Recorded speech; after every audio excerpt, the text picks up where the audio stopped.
Good evening, welcome everyone. We are back to the study of the Spirit's book. We are on chapter 7, which is the Spirit, chapter 7 of book 2, which is book 2 is the Spirit World, and chapter 7 is Return to the Corporeal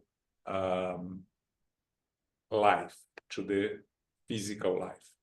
And we are in question 367, influence of the body. Okay. Paco, can you read for us? You're on mute. Of course, Okay. my honor. Okay, thus the spirit identified with matter upon united with the body. Matter is merely the envelope of the spirit, like clothing on the body. When united with the body, a spirit retains the attributes of its spiritual nature. Okay, thanks. Paco, Go on. I think your volume is low. I don't know. If you can increase your microphone. I don't know if anyone can that are online can tell the difference between me talking and Paco talking, or it's just the whole thing system. Fabio, Carol. It may be Paco, maybe a little bit more volume. Yes, it's Paco. It's a little bit low. I hear you well, and Paco was a little bit low. So I maybe have- be closer to the microphone, Paco, if you can. I don't know where is your microphone. I guess I don't even know what the microphone is here. Better now. It's better now. It's better It's now. better now? Yes. Okay. All right. You want me to repeat it? No, we're good. So here what the spirits are telling us is, again, like we said many times, our physical body is just the envelope. It's like we're wearing clothes, right? Our clothes don't think. Our physical body does not think also. The physical body acts on the spirit, restraining the ability of the spirit to express itself, as we are going to see later. But it's really merely the envelope. The spirit is the owner of all the moral and intellectual abilities, and the body is a way to express it according to its limitations and its abilities, what the spirit think or does. So the matter only acts as a way of restraining the spirit from fully express itself, but matter does not it identify a spirit or influence a spirit in the sense of the spirit not being able to be who he or she is. The physical body just constrains the manifestation of the spirit, but the spirit is the one that possesses the moral and intellectual qualities. Okay. Next. Now, the spirit, so does the spirit, in a way, you said that the body itself restricts the manifestation of the spirit? Yes. Okay. Yes, and we're going to see how. We're going to talk a little bit more, but it will come in the next few questions. Okay. 368. Does the spirit fully exercise its faculties after its union with the body? This depends on the organs that serve as their instruments. Their exercise is weakened by the rudimentary nature of matter. Is the material envelope an obstacle to the free exercise of a spirit's faculties, as an opaque glass is an obstacle to the free emission of light? Yes, it is particularly opaque obstacle. We can also compare the action exercised upon a spirit by the rudimentary matter of its body to muddy water hampering the motion of objects swimming in it. Okay, so here we start discussing the concept of the physical body restricting the ability of the spirit to fully express itself. The example here that we can give, and they're going to talk about this later, you know, you give a gifted pianist a child's piano, right? The pianist will be able to play some music, but not to its full abilities and not with the beauty of if you have given the pianist a Steinway piano, for instance, right? So our physical body restricts the ability of the spirit to express itself intellectually. The moral aspect of the spirit can also, the spirit brings to the physical body all the moral evolution it has. So the physical body can restrain the spirit, the ability to fully express its moral sense, but in a different way than in the intellectual body, intellectual ability. So let's say someone that is mentally challenged, and we're going to talk about this in the next item, which is the impairments, the physical impairments. If the spirit has the moral qualities, it will express it in a limited way. Will never a spirit that learns to control its anger, that doesn't fall into anger, will be an incarnated spirit that won't be angry regardless of the physical body. But a spirit that has the intellectual abilities of a mathematician comes to the physical body that restricts the ability to express this knowledge, won't be able to express this knowledge because the physical body will prevent it. So the comparison the spirits here make is with opaque glass. So when you put an opaque glass, the light that will come through the glass will be restricted, will be diminished. And it's a good example of how the physical body will restrain the full expression of the spirit to manifest itself. It can be for several different reasons. We're not here discussing the reasons behind it, and we're going to discuss more in the next item, which is the mental impairment.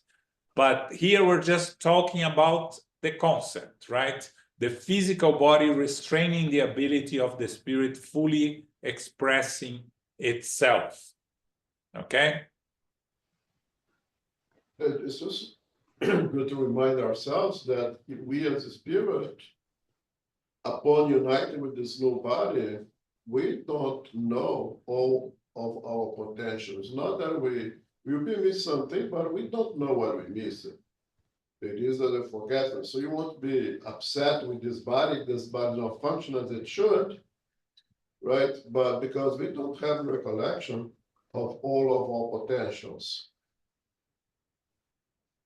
Yes, a good point. And because we don't remember the past, we don't remember previous existences. So if you were a genius musician 2 lives ago, you won't be able to remember it. You'll still love music, but won't be able to do anything with it. Just listen to music in a pleasant way, right? Okay. Okay. 369. Yeah. Is the free exercise of a spirit's faculties secondary to the development of its physical organs during incarnation?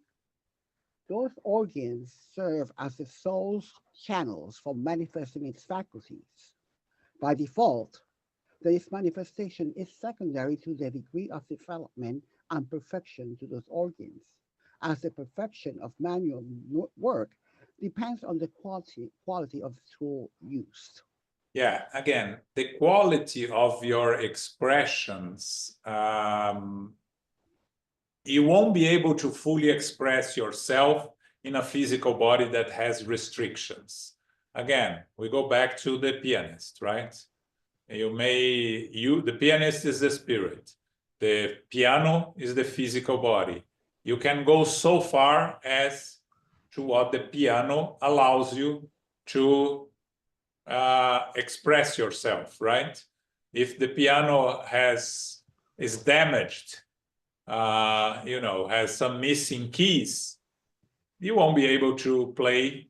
A good pianist won't be able to play the way it should. Now, you give me a piano that is damaged and you give me a perfect piano, you won't notice the difference because I don't know how to play piano. So you see the difference here that sometimes the physical body is a good physical body that the spirit is not able to take full advantage if it doesn't use it in the proper way, right? I'm just talking the other way around. We are presented with a physical body that is perfect, that functions perfectly. Does it restrict the ability of the spirit to express itself? If the spirit is not a so much evolved spirit, it may be enough to manifest what the spirit has. It's just to have an idea of how the physical body works. So the physical body of a primitive human being living in the forest, it could be a perfect physical body and it expresses all the spirit knows and has the ability to use it because it doesn't have any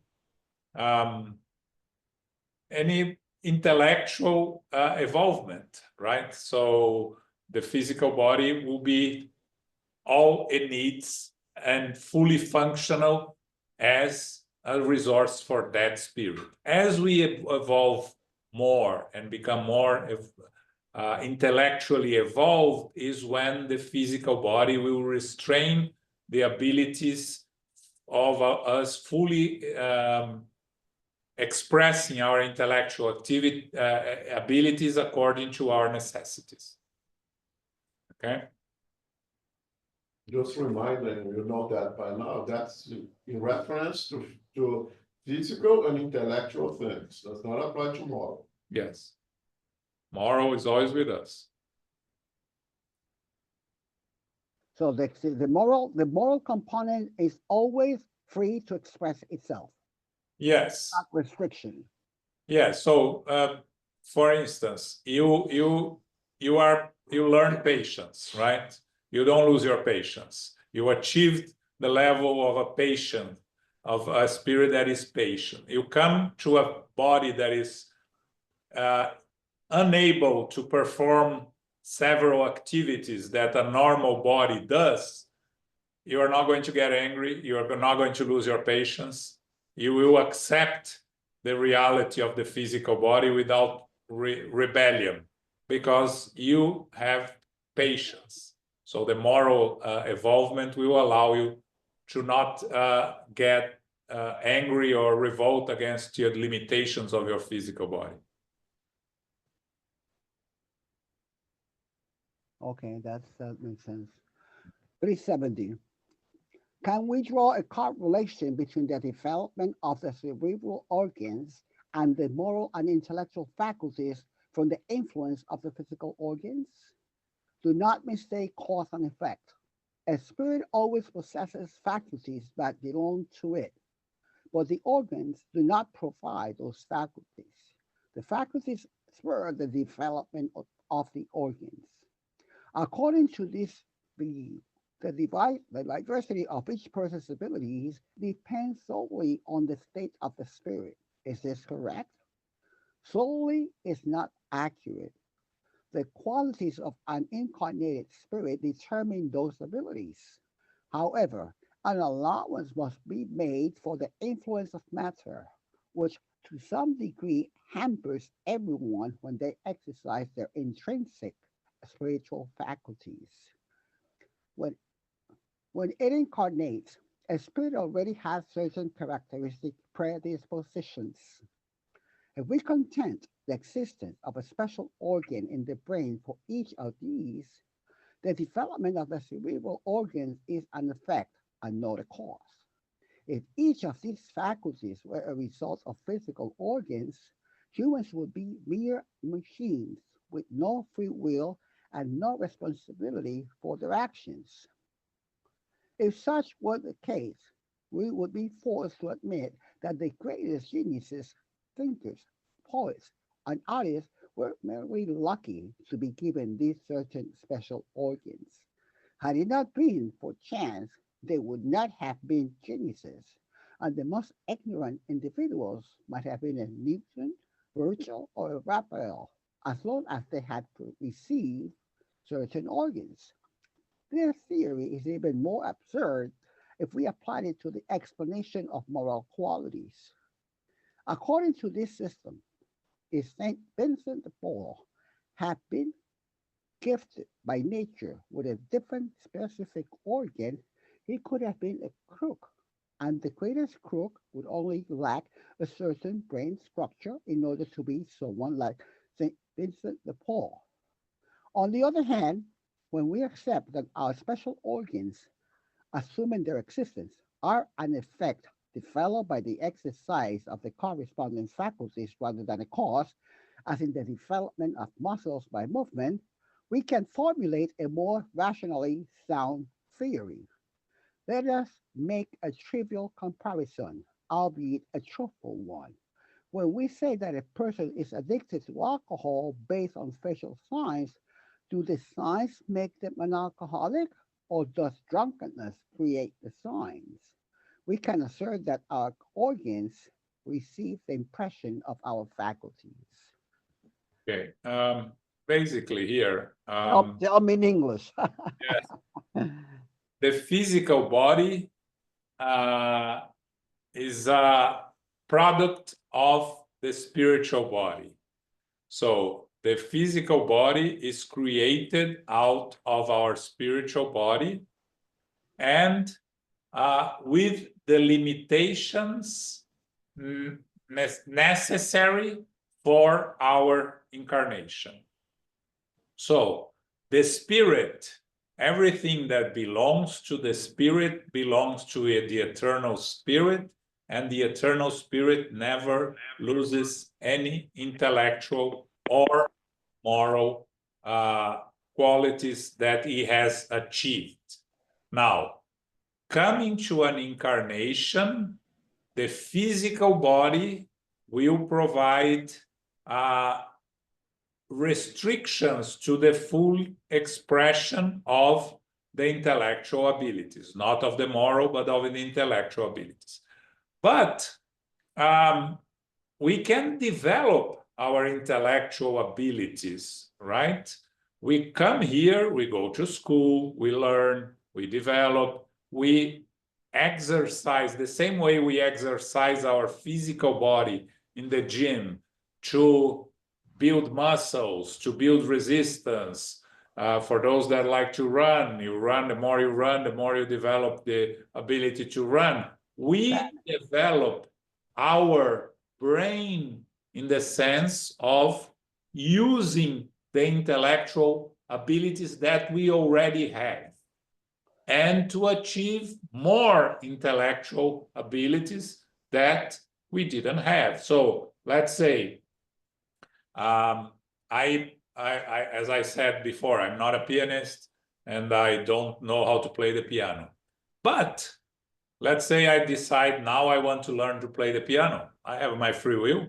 I know that it's a little late for me to be a great pianist, but doesn't prevent me from sitting with a teacher and learning piano and finishing this physical life, knowing how to play some musics that will be probably enough to entertain a small party, not a big concert or anything. How did I do that? I didn't bring any qualities as a pianist to this incarnation, but I'm here to learn. And this applies to everything. We come here to learn and to develop our intellectual abilities and our moral abilities also. So maybe I need to exercise patience. Trying to learn piano is a good way of exercising patience, especially starting so late in life, because it's going to, my hands are not going to help me. So I'll have to have a lot of patience to learn how to play piano. So I'm developing a moral quality here. But the physical body, it's an instrument that has the ability to develop what I need and also have the restrictions that won't allow me to fully exercise my intellectual abilities. So here in the explanation by Kardec, what he's saying is it's not something in the brain that is going to make you to have some genius characteristics. The brain, yes, will allow you to express if the spirit has it. So Sir Isaac Newton, he brought with him the knowledge to develop what he developed as an incarnated being. It's not that he came here and received a brain that that gave him information he didn't have before. That doesn't happen. That's what they are trying to say here. That the brain was appropriate enough for him to use what he already had to develop his geniality. In the same way that he talks about the moral qualities, right? St. Vincent of Paul, he came here already with the moral qualities, and the physical body allowed him to use these moral qualities that he had. It was not a specific feature of the brain that allowed him to be what he was. So it's always the spirit.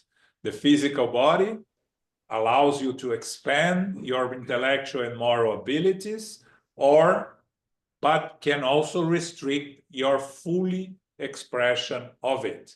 So again, let's go back to me being a pianist here, another example. Let's say I already have the predisposition of being a good pianist, but I come to this incarnation and with my free will, I decide not to follow that road. I decide to party my whole life and not pay any attention to it. And then when I reach my age, I said, oh, now I always loved piano. I don't know why I never took the time to learn. And I start learning. I'm going to learn to play, and because I brought some abilities, I will learn faster than someone else that doesn't have the ability, but will never have the quality to be a concert pianist because it's too late in the game. My physical body does not allow me to no longer to be a concert pianist. So you can bring it and not use it. You cannot bring it, learn it, develop, and be good enough to reach a certain level of evolution with your intellectual abilities. But it's always the spirit in command of what our physical body does. Okay? Okay? Yes. That's a little bit confusing, but Yeah, it is. But we have to think as the physical body is just an instrument. That's exactly. That so may everything you find in the physical body, science keeps finding new abilities of the brain, where something is located. But again, without the spirit in charge of it, it's all it has no use. These discoveries of science, they are very important. They are, but science trying to prove that we are like this or that because of the physical brain, it's never going to be complete without you bringing the spirit. They can explain attributes of the physical body resulting from some things that they find in the brain, but without the spirit, you'll never be complete. right? Just try to think that it is a little bit confused, I agree. That the spirit is one that possesses all the attributes of the spirit, all its moral, intellectual qualities. And the spirit will imprint, will pass to the perispirit its qualities. But it can only pass what it has, right? If I have conquered the ability to be a good mathematician, I can imprint that, the chemi-physical body, as much as I have accumulated up to that point in my evolutionary path, right? And the perispirit is the organized biological model for the physical body. So the physical body will take the form of the perispirit, so to say, and will receive all the potentials that the spirit was able to pass to the perispirit, and therefore the perispirit will pass to the physical body. Now, if you imagine that you have to go from point A to point B, but between point A and point B, there is a big jungle. There is trees and rocks and things, and you have to open a path for you to go. Right? It is difficult. It's hard work. You start from the very beginning. And you start doing as much as you can. You cut trees over here, you remove rocks over there, you open a little tree, or a little path for you to go through, right? Next time that you have to do it, it'll be a lot easier because one, you have discovered, you have figured out how to do it, you have done it again, you already know pretty much the path to do. So you take less time to go from one point to another, and you'll be more time free for you to conquer even more things, even go even farther. So imagine, let's say, is Isaac Newton. When Isaac Newton reincarnated as Isaac Newton, he had already conquered a lot of path on that path, which will facilitate you, let's say, you two have to go to preschool, kindergarten, to count and everything else. So you're able to fly toward those things, trigonometry, everything else, and then had enough time to conquer new things, discover new things, because he's already had a bag full of mathematical skills there.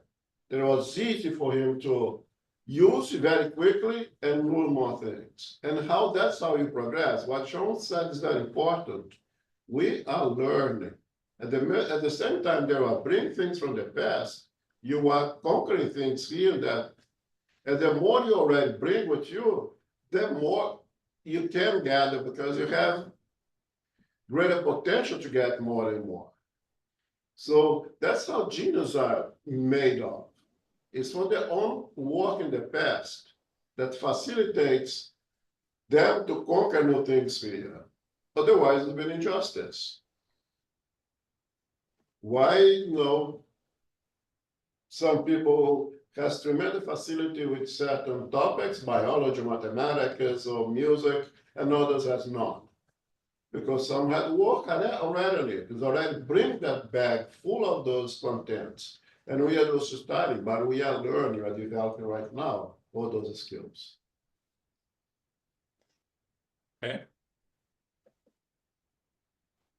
So now the limitations of the physical body, limitations, the mental limitations, right? Mental impairment, insanity.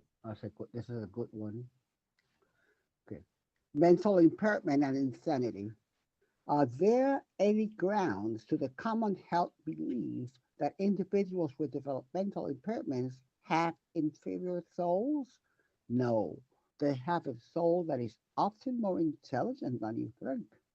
This soul suffers from the deficiency of its means to communicate, as a mute person suffers from his inability to speak. Okay, so here we have to be very careful because Very careful. Yeah. when you start studying spiritism, they will say, "Oh, a person has mental impairment because it's a karma, it's an atonement." Many cases, yes, probably the majority of cases, yes, but there may be a spirit that is morally evolved there that chose to come with a mental impairment to help those around him or her. The necessity of the parents, the necessity of, I don't know, if the child is left in an orphanage, and the necessity of the ones in the orphanage. So we have to be very careful not to generalize. Now, in most cases, yes, that's true. It's a spirit that has to go through the atonement. But to come as a mentally impaired sometimes can even be the choice of the spirit, because the spirit reaches the spiritual world, reaches a point in the spiritual world where it's full of regrets for the actions that it did, and it chooses to come mentally impaired to prevent itself from repeating the same mistakes, and to learn patience, resignation, and the challenges of this mental impairment, okay? So when the Spirit said that a human soul that is often more intelligent than you think, yes, because when we see someone that is mentally impaired, we think that spirit is not intelligence, and may not be the case. Maybe a spirit that has intelligence much more than it expressing. It cannot express. It has a deficiency in the terms of expressing itself, as a mute person suffers from the inability to speak. Nowadays, we are seeing a rising number in the cases of mental imbalances, ADHD, ADD, autism, and this is a combination of more accurate Means of diagnosis. Diagnosis. Yes, means of diagnosis, and the world of transformation. So, you know, we have some spirits that have to go through this as an opportunity for them to stay with us. But in general, of course, we cannot say specifically the reason, but in general will be more in terms of the ability to diagnose it. Many that were not considered autists 30 years ago, because of the lack of the ability to detect these slight differences, right? We all had in our we that have gone to school some 30, 40 years ago, we all had those individuals in our classes that were different, right? Sometimes they were much better intellectually, you know, in terms of studying and getting good grades, but had no social skills at all, right? And didn't have the diagnosis. Nowadays, they would be diagnosed with some form of autism, right? That at that time we didn't have. We only had the diagnosis at that time for acute cases that children that could not function in any way. Nowadays, we have functional autists all around us, right? And actually, some of these geniuses that we hear from time to time, the diagnosis is of some light cases of autism, right? So that's important for us to remember when we are studying this. Reasons, there can be multiple different reasons, but always we are never going to be incarnated with what we don't need. We are coming here as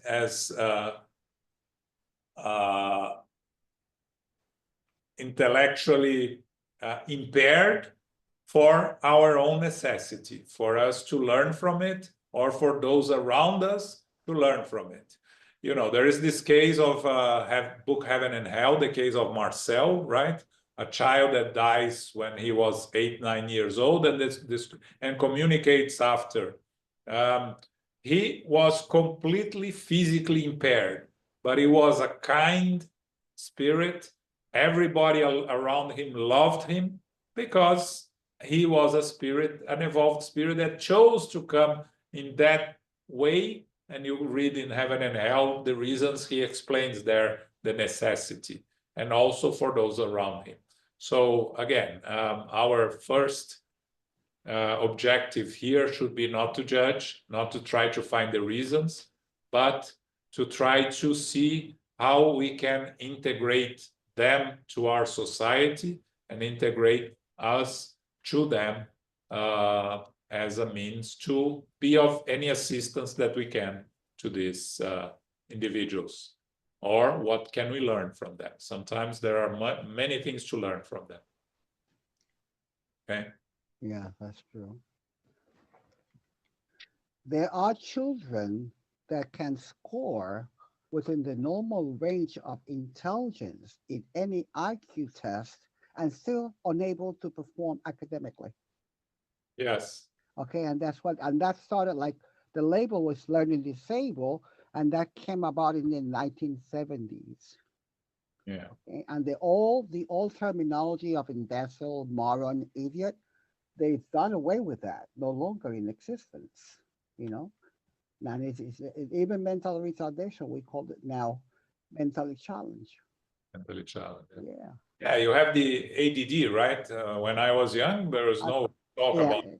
We had this kids at school that couldn't sit quiet, and they were disturbing, and it was only ADD, the attention deficit disorder, right? Exactly. That's true. We've come a long way slowly. And we tend to be the whole purpose is inclusion, like put them mostly as close to the mainstream rather than segregate them. Yes, exactly. To integrate them to Integrate. society. We are far from there. Yeah. Definitely far from that. Far from integrating those that are different in any way. In any way, Again, it's in a society at large too. yeah, you Society. still have far way to go, but at least we recognize, right? Exactly. 30 years ago, we didn't even recognize. We just discriminate, and that's it. You label them and you're out. That's it. That was the way.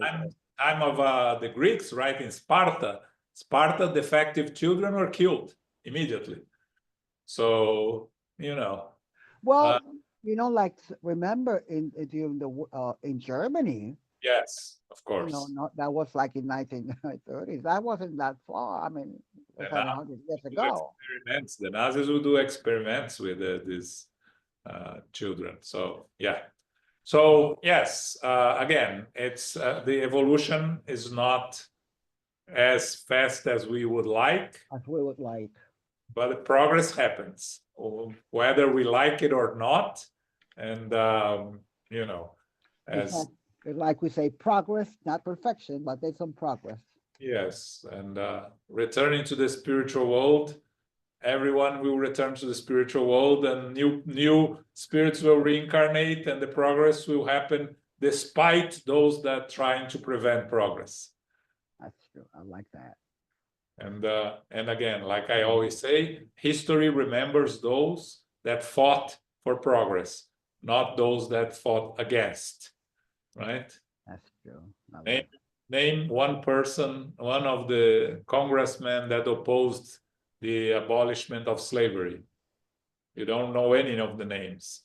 You know the names of those that fought for the end of slavery. Yeah.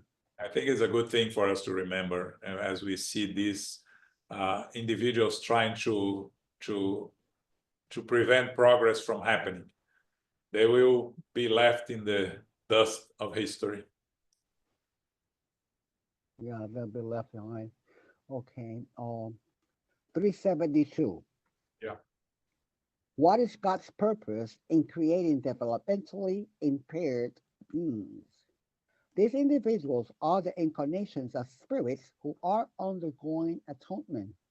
They suffer from their limitations and inability to express themselves through undeveloped or incapacitated organs. Would it be correct to say that the organs have no influence on the faculties? We never said that the organs have no influence. They have a very great influence on the manifestation of the faculties, but they are not the source. There's a huge difference.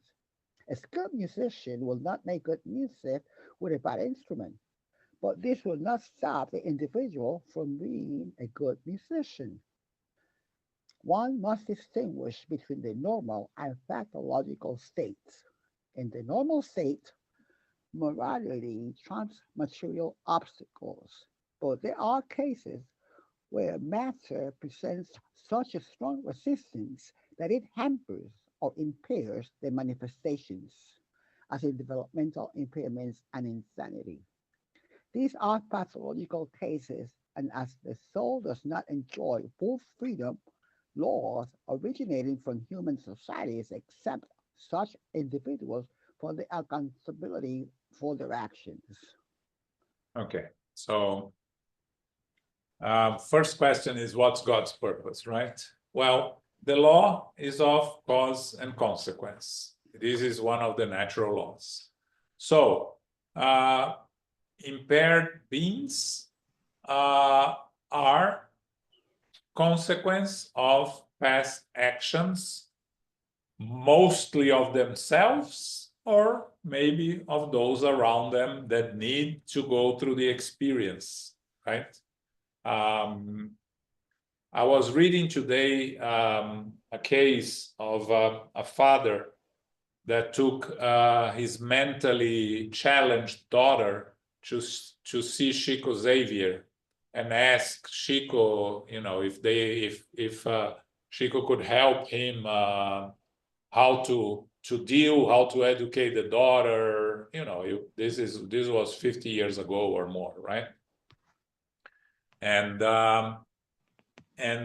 when Chico was looking at him and the daughter, Emmanuel came to him and told him that in the past they were in love, and then he left her, promising to come back, went to a trip or something, and never came back, got married and never came back, never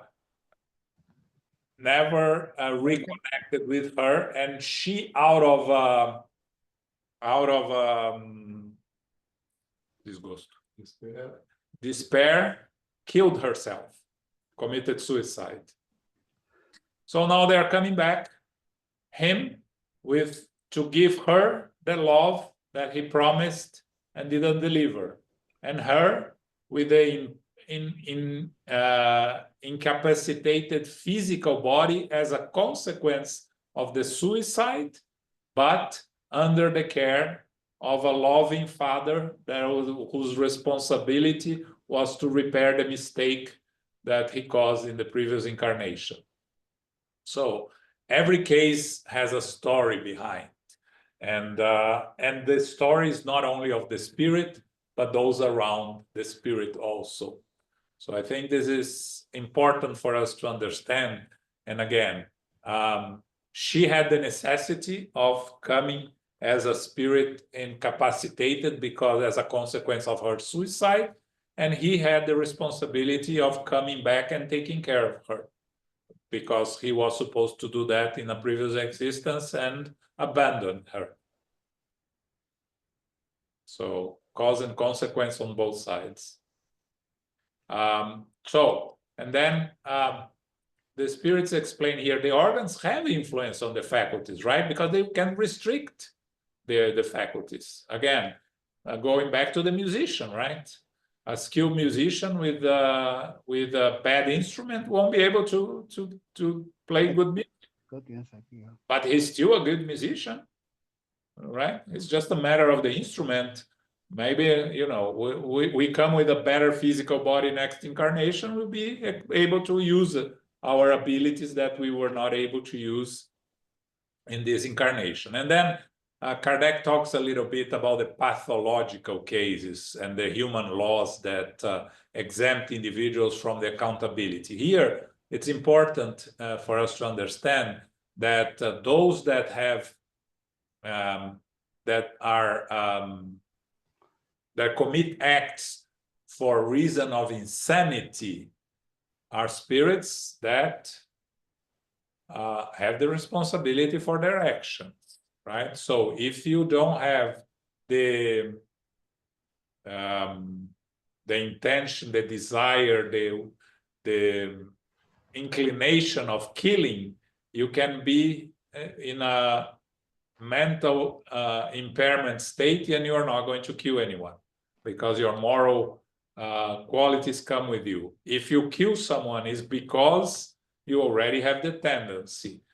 That does not mean that the human laws are wrong. The human laws are right. If a person doesn't know what they are doing, they need to be treated, isolated from society in a sense that society doesn't have the risk of him or her committing again the same mistake, but they need treatment. They don't need prison in the sense of the human prison that we have. Okay.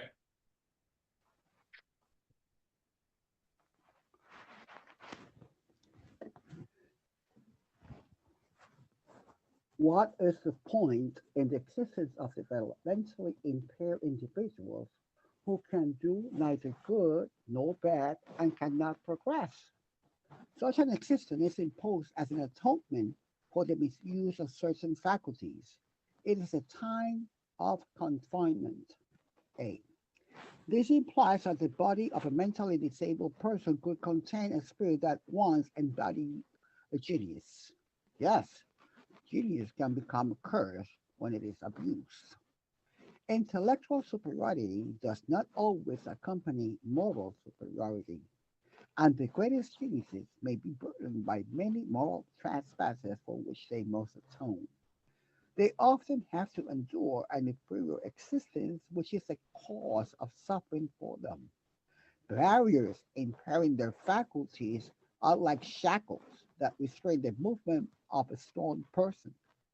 The developmentally disabled person may be said to be mentally handicapped, as cripples are handicapped by the legs and the blind by their eyes. Okay. So again, we have to think of us as eternal spirits. So one incarnation is not significant in the number of thousands of reincarnations that we have. Exactly. And sometimes a spirit will come for an incarnation as an atonement for the misuse of certain faculties. You know, it's a timeout, let's say, that we do for children. It's a timeout for the spirit, right? It comes to an incarnation. It may be in the spiritual world with guilty feelings or continuing to act on their inferior tendencies, causing harm to other spirits or incarnates. So it is brought to a new incarnation with the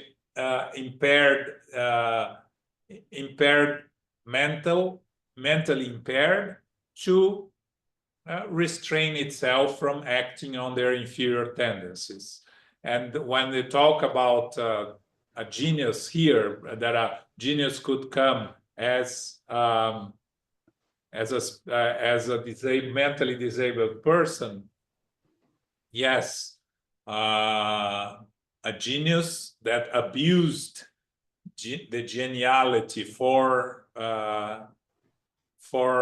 wrong reasons can come with a physically, a mentally impaired body to allow them to learn from it, to prevent them from continue using their geniality to cause harm to others.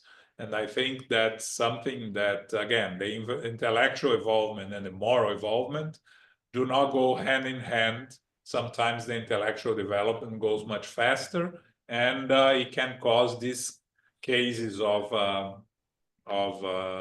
being a genius in one incarnation, abusing geniality, and then having to come to a new incarnation with restrictions. So it's an opportunity for them to learn resignation, patience, and in this case, they will always be accompanied by those that love them, that will take care of them, either as parents or as guardians of these individuals, right? Okay. I think we do one more. 374. Is a spirit who is developmentally impaired conscious of his or her mental condition? Yes, very often. It understands that the restraints hampering its actions are its trial and atonement. Yeah, Wow, explain that. the spirit here, meaning we go back to the spiritual world during our sleep, right? And during our sleep, we enter into contact with other spirits in the spiritual world, and we are free from the restrictions of the physical body.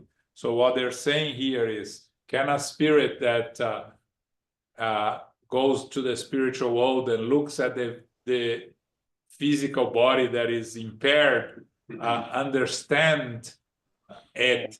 And the spirits are saying very often, understands that the restraints are a trial and an atonement, again, an opportunity to learn, a repair for past mistakes. Not all spirits will be able to do that. Okay. Spirits that are able to learn from that by seeing what they are going through as an opportunity of learning. Some spirits will go through it without understanding it because they are not yet with it. They have no ability to learn from it looking from the outside, right? So they are looking at themselves with a bird's eye view, and they are seeing their physical body and understanding the necessity of what they're going through if they have the ability to learn from it, right? So, looking at this, if being conscious of that, I've always believed that this incarnation that we experience is really like ephemeral. It's kind of a less than a second. Yes. You understand? So do we when we go to when we dream or we go into the spirit world, do we become conscious of that from that perspective, and then we forget here? Yes. Again, if you have enough development and understanding, yes.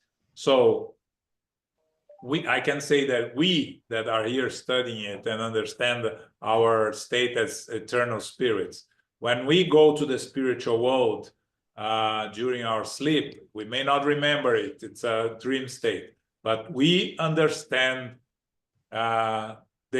the reality of what's going on with us. We can get advice, we can get directions, and we have a more ample understanding of us, our incarnation. But again, it needs to be, depends on the intellectual development and a moral development, right? Yeah, okay. The previous question Kardask asked, why does it happen if we could not do good nor bad and cannot progress? So in the following question, for the answer, we see here there is progress. Because even if you are not able to produce anything physically with a body that is completely impaired, there is a spiritual progress, especially for those who are, as I say often, are able to recognize the cause of that impairment and what is the objective of that impairment. It's a tremendous source of progress for the Eternal Spirit. Yeah. All right, we're going to stop here. We continue with 375 next week.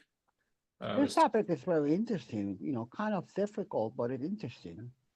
We still have some questions to discuss here on in this subject, and I think there are some interesting questions, meaning we are going to see, are there consequences for the spirit when we return to the spiritual world of living a life of impairment? And I think that's an interesting question, right? Yes. Because next week, I'm not going to, no spoiler alerts here. So we're back to our regular activities starting today for the year 2025. Sunday, we start a new book. We are going to study the book Action and Reaction, which is the next book in the André Luiz Life in the Spiritual World collection. We finished Between Heaven and Earth, and after that, the book is Action and Reaction. It's a very interesting book, really worth talking about it.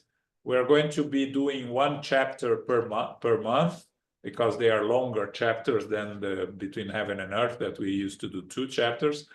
But this Sunday, we are going to do the introduction and the first chapter because I think we will have time. Okay? And then the following Sunday, which is the second Sunday, we also finish the gospel. We are going to be studying the book Jesus in the Home, which is a book that we haven't studied yet by Francisco Xavier and the Spirit May. Okay? So that's what we have. Carol, can you do our final prayer? Yes, indeed. Thank you very much, John. And thank you very much, Elmo. And Paco, thank you for reading this evening. My privilege, my honor. Infinite Creator and Supreme Intelligence, we give thanks to be together again as brothers and sisters for our studies of the Spirit's book. Chapter 7, Book 2, Return to the Physical Life, the Influence of the Body. The body is the material envelope of the spirit. We don't completely remember our faculties from prior lives. We may have physical restrictions that will diminish full expression of our spirit. The moral components are always with us, and we can develop our intellectual qualities and continue to improve upon our moral qualities. The physical body is a product of our spiritual body, and the physical brain can develop further. However, the spirit is in command of what the body does. We are eternal spirits and may return to an incarnation with restrictions. The faculties perhaps prevent us from further abuse or to actually work through an atonement. This can provide progress for the spirit. We give thanks to the spiritual benefactors and the good spirits for guiding and inspiring us this evening. May we receive the love, light, and peace of Christ within us and for our loved ones, our teachers, our directors, our counselors, the mediums, the workers, and all who are participating. We pray for inner peace, and especially now for world peace and for those who are suffering in the physical and spiritual worlds. We pray for our center, SGNY, and all Spiritist centers throughout the world, that they may grow, prosper, expand, and be protected throughout the day and throughout the night. As we close, we humbly ask for safety and protection as we return to our family, friends, loved ones, and co-workers. May we go forth now in this new year to be beacons of love, of light, of peace, of service, of charity, which is love in action. May peace, goodness, and love prevail. So be it.